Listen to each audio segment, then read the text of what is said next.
Shalom Bapak Ibu Jemaat sekalian terkasih dalam Kristus Tuhan. Bagaimana kabar kita saat ini di tengah-tengah minggu hari ini?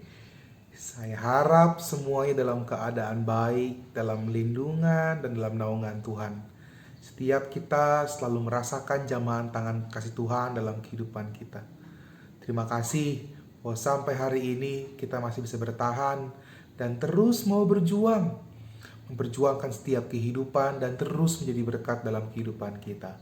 Saat ini Bapak Ibu Jemaat terkasih, kita pun perlu datang ke hadirat Tuhan di tengah-tengah minggu ini. Kita diundang bersama-sama bersekutu dalam kebaktian rumah tangga secara online di GKP Cianjur. Saya, Pendeta Januar Kristianto, akan memimpin KRT pada hari ini di rumah kita masing-masing ataupun di tempat kita masing-masing dimanapun kita berada. Kita akan memulai KRT kita pada hari ini. Mari kita bersaat teduh sejenak.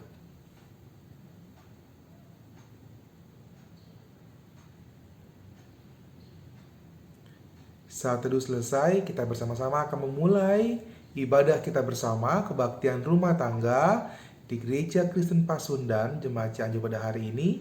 Mari kita bernyanyi dari pelengkap Kidung Jemaat 198, Di Hatiku Ya Yesus.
Saat ini tiba saatnya kita mendengarkan dan merenungkan firman Tuhan bersama.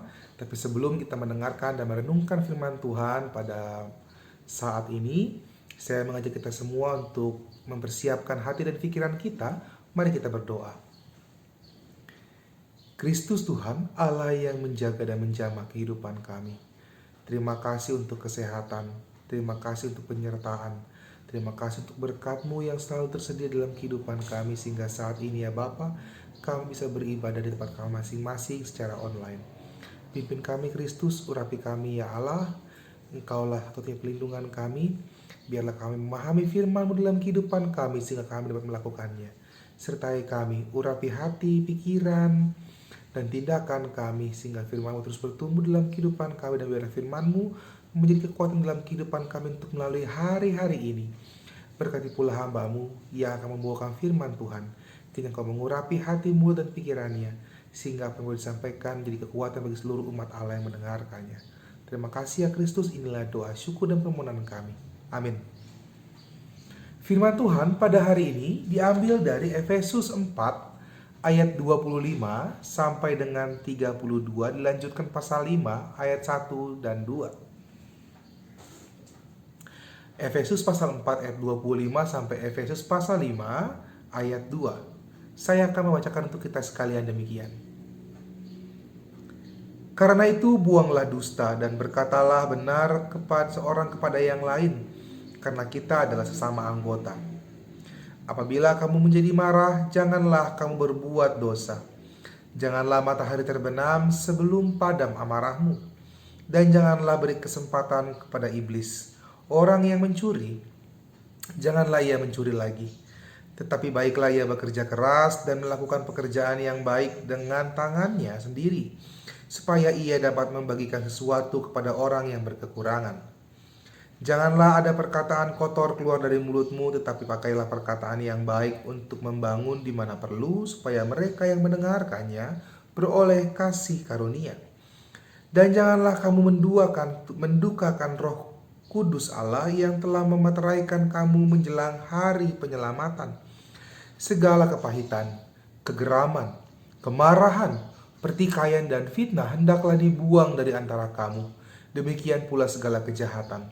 Tetapi hendaklah kamu ramah seorang terhadap yang lain, penuh kasih mesra dan saling mengampuni, sebagaimana Allah ada di dalam Kristus telah mengampuni kamu. Sebab itu, jadilah penurut-penurut Allah, seperti anak-anak yang kekasih, dan hiduplah di dalam kasih, sebagaimana Kristus Yesus juga telah mengasihi kamu, dan telah menyerahkan dirinya untuk kita sebagai persembahan dan korban yang harum bagi Allah. Demikianlah firman Tuhan. Bapak Ibu jemaat yang terkasih dalam Kristus Tuhan, bagaimana kabar kita? Saya harap semuanya dalam keadaan baik-baik saja. Bapak Ibu yang terkasih, saya ada sebuah kisah yang mau dibagi kepada Bapak Ibu sekalian di rumah. Karena suatu ketika ada orang yang sangat kaya raya.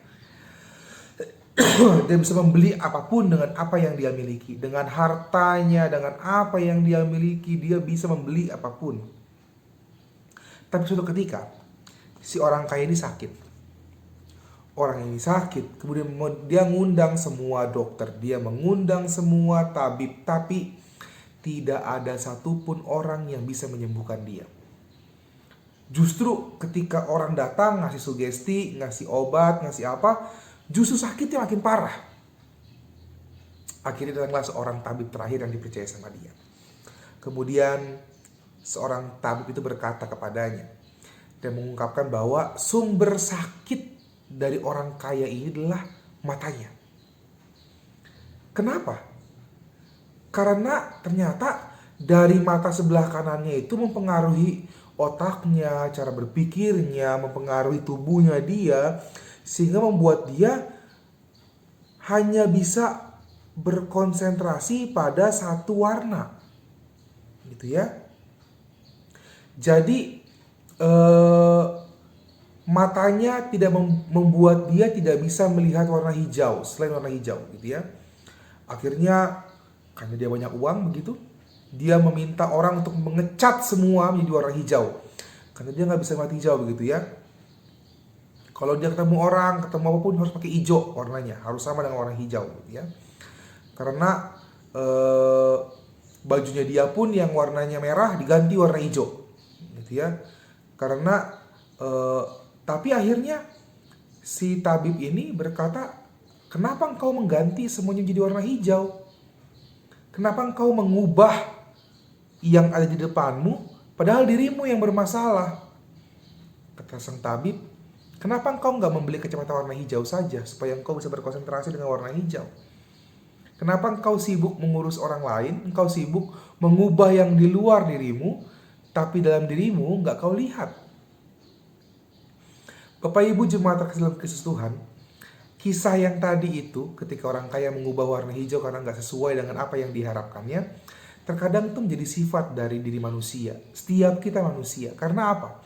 Setiap kita manusia, kita sering lebih mementingkan atau mau mengubah yang di luar kita, bukan diri kita.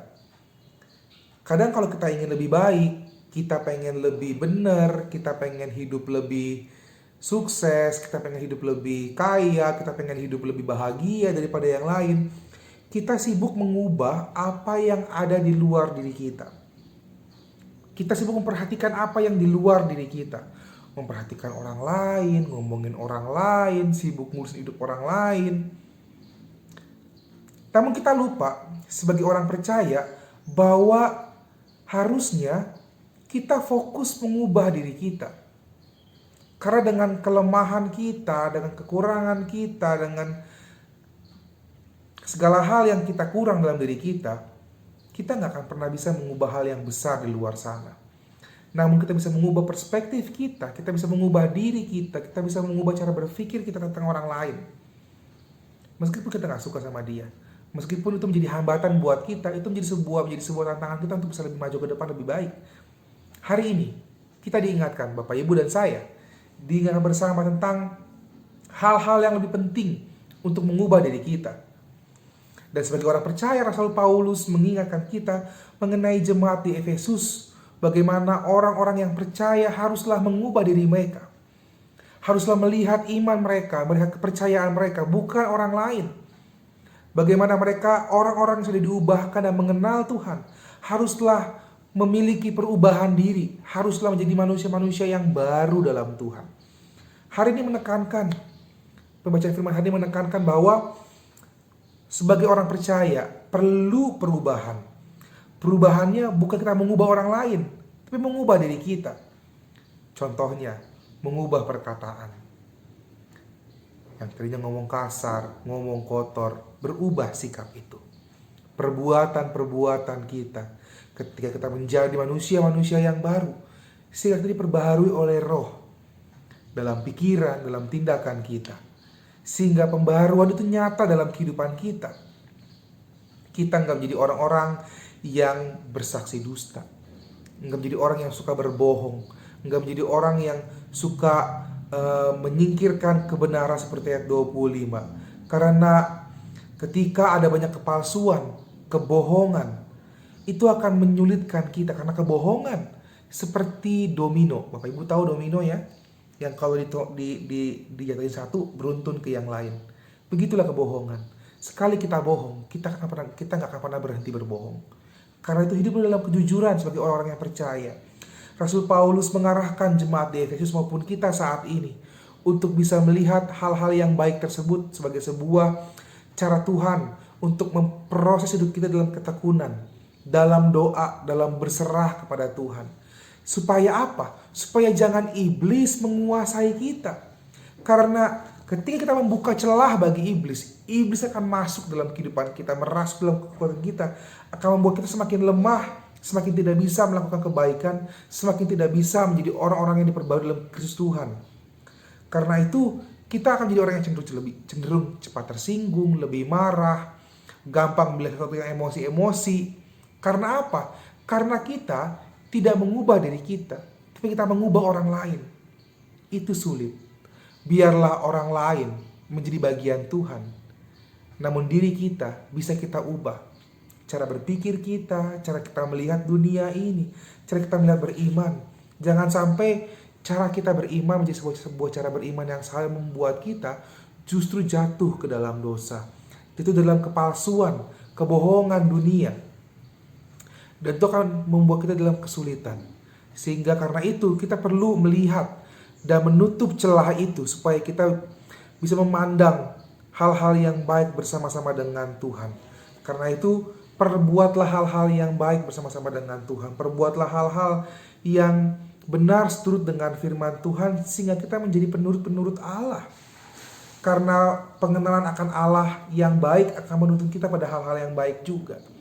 Kadang kita perlu fokus dengan apa yang kita lakukan. Kadang kita perlu fokus dengan apa yang kita kerjakan. Singkirkan pikiran tentang orang lain. Hal-hal buruk orang bicarakan tentang kita, orang gak suka tentang kita. Yang penting kita baik. Yang penting kita berjalan lurus bersama-sama dengan Tuhan. Tuhan akan menuntun langkah kita. Tuhan akan memimpin kita. Tuhan akan bersama-sama dengan kita dan menguatkan kita dalam setiap kehidupan kita. Karena itulah yang Tuhan kehendaki dalam kehidupan kita. Sehingga kehidupan kita bukanlah kehidupan yang sia-sia, namun kita menjadi orang yang menurut dengan Allah. Kalau kita nurut sama Allah, Tuhan akan menuntun kehidupan kita. Kalau kita mau percaya sama Dia, Tuhan akan menopang kita. Kalau kita mau menyerahkan seluruh kehidupan kita dalam kehidupan tangan Tuhan, sebagai umat percaya terutama di masa yang sulit ini, Dia tak pernah meninggalkan kita sedetik pun. Tak pernah Tuhan meninggalkan kita, tak pernah sedetik pun Tuhan melupakan kita. Dan Dia akan ada bersama-sama dengan kita, menguatkan dan memampukan kita dalam setiap langkah kehidupan kita. Kiranya Allah memampukan kita dan menguatkan kita sekalian dalam menghadapi kehidupan di dunia ini. Amin. Bapak Ibu jemaat sekalian, mari kita bersatu dalam doa. Ya Kristus Tuhan Allah kami, terima kasih Tuhan untuk firman-Mu. Terima kasih untuk berkat dan penyertaan-Mu yang sungguh nyata dalam kehidupan kami. Saat ini ya Bapa, kami hadir di tempat ini, di tempat masing-masing. Kami dalam kebaktian rumah tangga mau berdoa.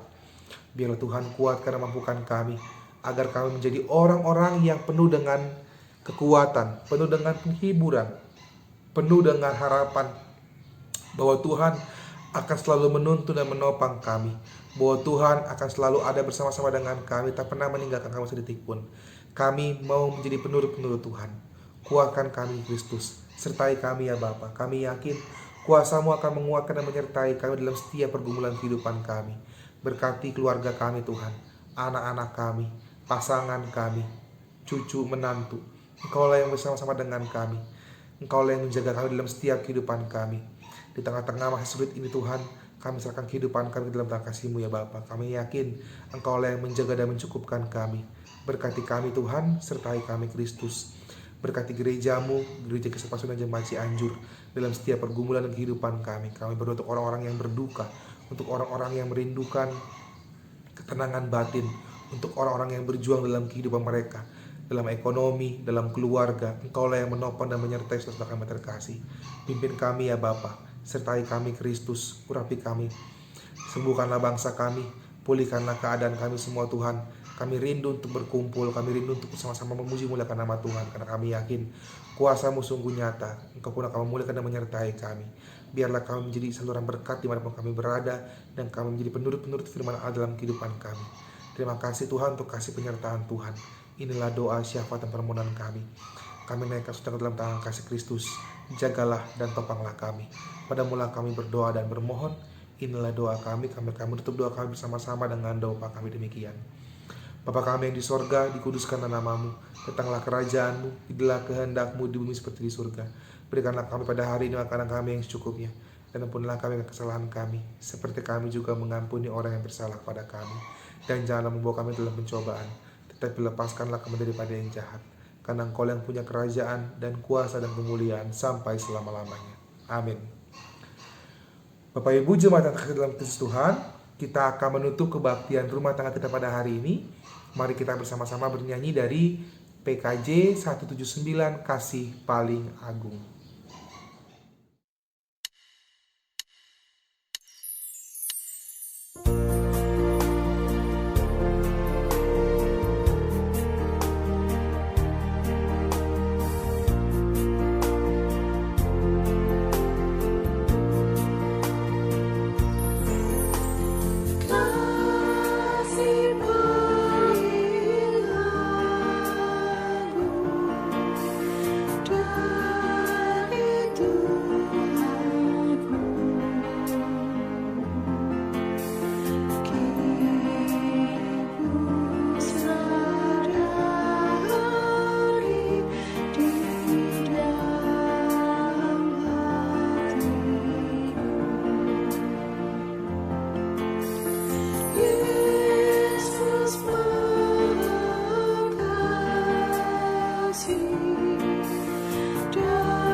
Saat ini, pergilah dalam damai sejahtera Allah dan lakukanlah yang baik. Jadilah penurut-penurut Allah, kasih-Nya akan menuntunmu, cintanya akan mencukupkanmu, dan rahmat Allah akan selalu menyertai engkau. Untuk itu, terimalah berkat dari Tuhan. Kiranya Allah sang sumber berkat, Kristus yang menjagamu, dan Roh Kudus yang selalu menopangmu, hadir di tengah-tengah kehidupanmu dari saat ini sampai selama-lamanya. Amin.